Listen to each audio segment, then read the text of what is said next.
हाय जानवी, कशी आहेस? विशाखाताई झोपले.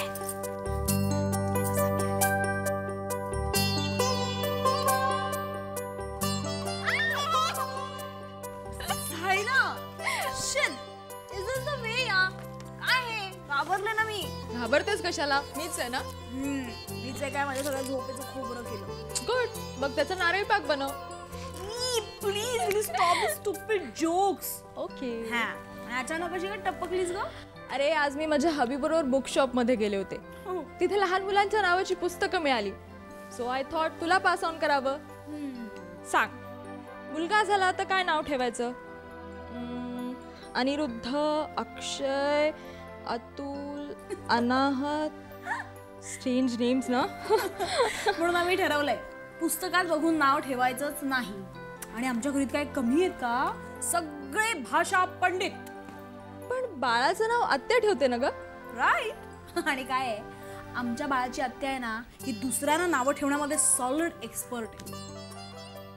कोण ती? ती त्या दिवशी अगं आमची रमा, ॲडव्होकेट रमा चौधरी. ओ बघ बाबा, म्हणजे काहीतरी लीगल टाईपचं नाव ठेवायची.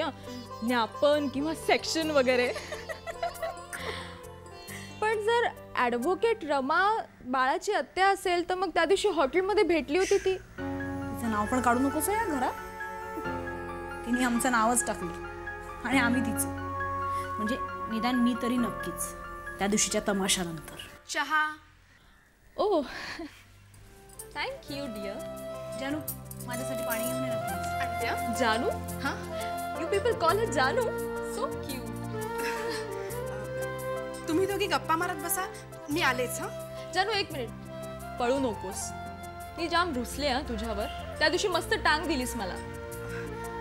सायली ताई, त्या दिवशी घरातली कामं होईपर्यंत. तुम्ही हे कशाबद्दल बोलता दोघी? अगं मी हिला माझ्या बुटीकवर इन्व्हाइट केलं होतं. आम्ही फॅक्टरीतही जाणार होतो, पण बाईसाहेब आल्याच नाहीत. ग्रेट. मला नाही कधी इन्व्हाइट केलंस ग? तुला काय कळतंय त्यातलं? सो जानू, कधी येतेस? लवकरच, अगदी लवकर. Promise. You better keep it. Nice girl. या, तुमच्या दोघींची बरीच गट्टी जमलेली दिसतीये ग. Are you jealous? मी jealous? Give me a break please. ओ बे, मी आले तोंडावर पाणी मारून, तू चहा घे. ओके.